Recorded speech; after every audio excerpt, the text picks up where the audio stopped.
तस्वीरें ईस्ट दिल्ली लोकसभा की हैं, जहां भाजपा के प्रत्याशी हर्षदीप मल्होत्रा का स्वागत समूचे गांधीनगर के ब्राह्मण समाज ने किया और हर्ष मल्होत्रा की विजय के लिए आशीर्वाद भी प्रदान किया। इस दौरान ब्राह्मण समाज ने एक स्वर में इस बार प्रधानमंत्री मोदी के 400 पार के सपने को पूरा करने के लिए अहम भूमिका निभाने की बात कही। साथ ही देश हित में मतदान करने के लिए उपस्थित लोगों को प्रेरित भी किया।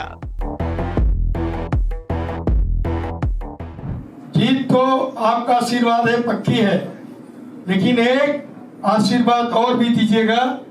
जब भी माननीय मोदी जी की सरकार में कैबिनेट जब वो बनाए तो इनके लिए दुआ कीजिएगा कि माननीय हर्ष मल्होत्रा जी उस कैबिनेट के अंदर आए। ये मेरी आप लोगों से प्रार्थना है। हर्ष मल्होत्रा जी हैं, ये वास्तव में बीजेपी के कार्यकर्ता हैं जो बाल्यकाल से लेकर और अभी तक पहले संघ में काम किया और अब बीजेपी में लगातार पिछले 2 टर्म से महासचिव रहे हैं। इसलिए कार्यकर्ता हमारे बीच में आया है और कार्यकर्ता गली में भी जाएगा, मोहल्ले में भी जाएगा, व्यक्तियों से भी मिलेगा। राष्ट्र निर्माण के लिए एक संकल्प लेना है कि इस समय मोदी जी को जो है जितना हमारा वोट मिलेगा उतना देश की ताकत बढ़ेगी।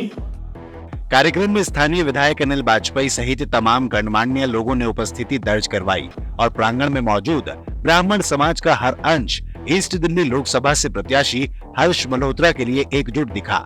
तो हर्ष मल्होत्रा ने भी ये साफ कर दिया कि जीतने के बाद क्षेत्र की हर समस्या को दुरुस्त करेंगे और अपने लोगों के बीच हमेशा खड़े रहेंगे।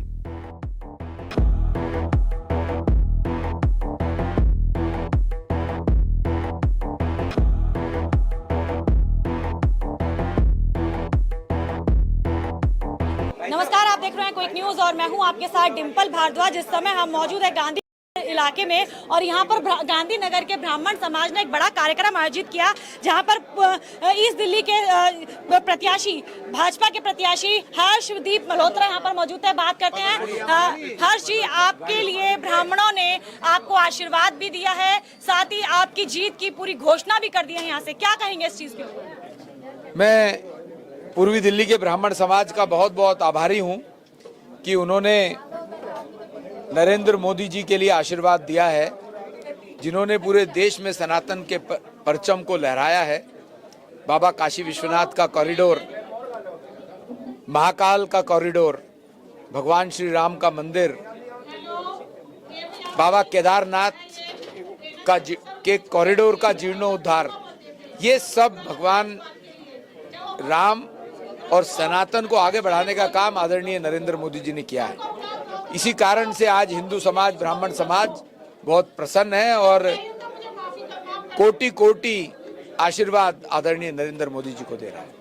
हर्ष जी, क्योंकि यहाँ पर ब्राह्मण समाज के इस बैठक में हमने एक बहुत अहम बात सुनी कि अगर मौलवियों को पैसा मिल सकता है, मौलवियों को तनख्वाह मिल सकती है, तो ब्राह्मणों ने ऐसे कौन से गुनाह करें? ये बात आपके सामने रखी है। ये प्रश्न तो केजरीवाल जी से पूछना चाहिए, क्योंकि दिल्ली सरकार दिल्ली के अंदर मौलवियों को 18,000 रुपए की तनख्वाह और 12,000 रुपए उनके दूसरे साथी को देती है, पर ब्राह्मणों को वो नहीं देती है। तो दिल्ली सरकार का मैटर है, उनको ये देना चाहिए। इस बात के लिए हमने पहले भी एक बार दिल्ली सरकार के खिलाफ आंदोलन किया था।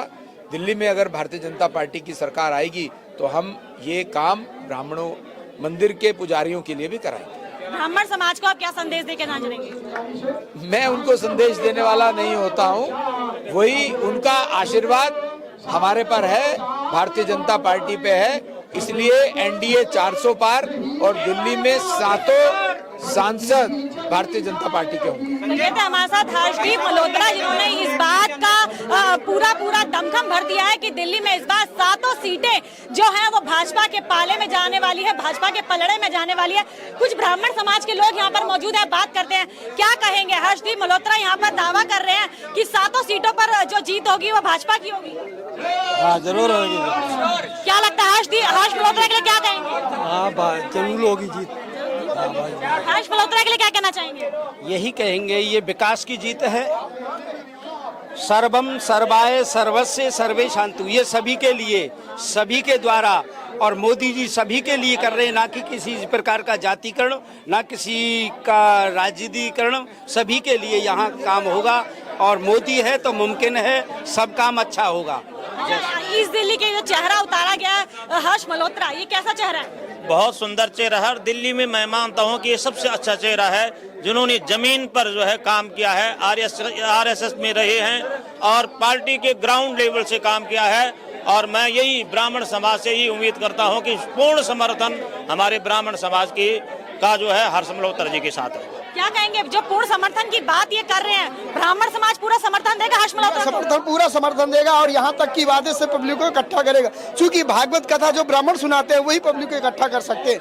ऐसे कार्य करने के लिए भगवान ब्राह्मण ही उद्देश्य कर सकता है, क्योंकि जब 10 व्यक्ति आते हैं उसके दर्शन, भगवान के दर्शन करने के लिए, तभी भक्तों से ये सूचना दिया जाती है कि प्राण जाई पर वचन जाई।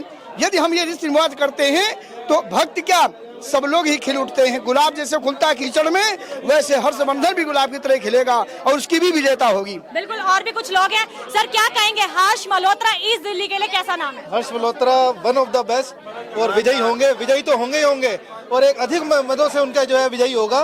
5 लाख से ऊपर उनको जो है जीत मिलेगी, ये मेरा पूर्ण विश्वास है। ब्राह्मणों का पूरा आशीर्वाद उनके साथ में। कौन जीतेगा इस दिल्ली? हर्ष मल्होत्रा जी। क्यों जीतेंगे? क्यों, वो कर्मठ है, ईमानदार है और बहुत ही जुझारू भी है, बहुत सुंदर उनका व्यक्तित्व है, इसलिए जीतेंगे। पार्टी के लिए, देश के लिए अच्छा काम करेंगे और पहले से ही शुरुआत से वो लगे हुए इस काम में। क्या लगता है इस दिल्ली पर की गद्दी पर कौन बैठने वाला है?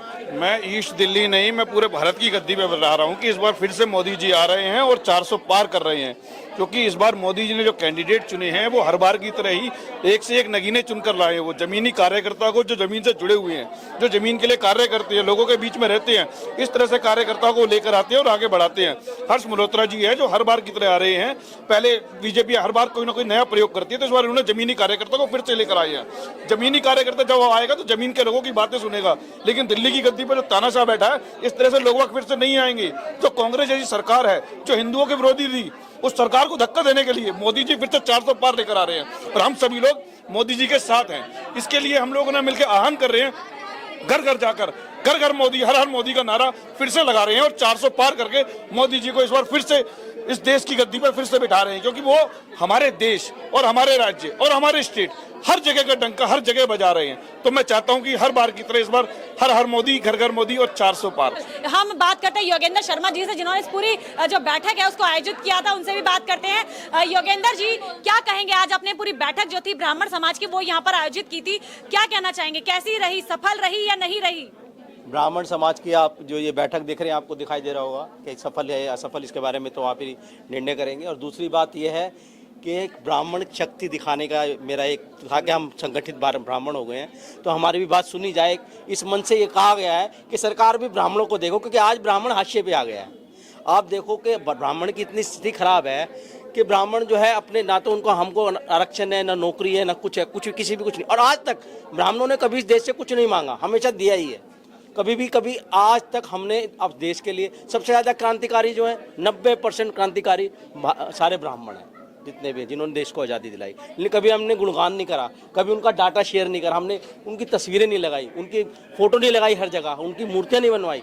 तो आज हमारे जो समाज को एकदम एक हाशिए पे डाल दिया है, कोई फैसिलिटी नहीं देते, कुछ भी नहीं देते। और जिसको देखो, अगर सच्ची राजनीति को देखोगे ना आप, जिन्हें सस्ती राजनीति करनी, जल्दी प्रसिद्ध होना है, वो क्या करेगा, ब्राह्मण को गाली देना शुरू कर देगा।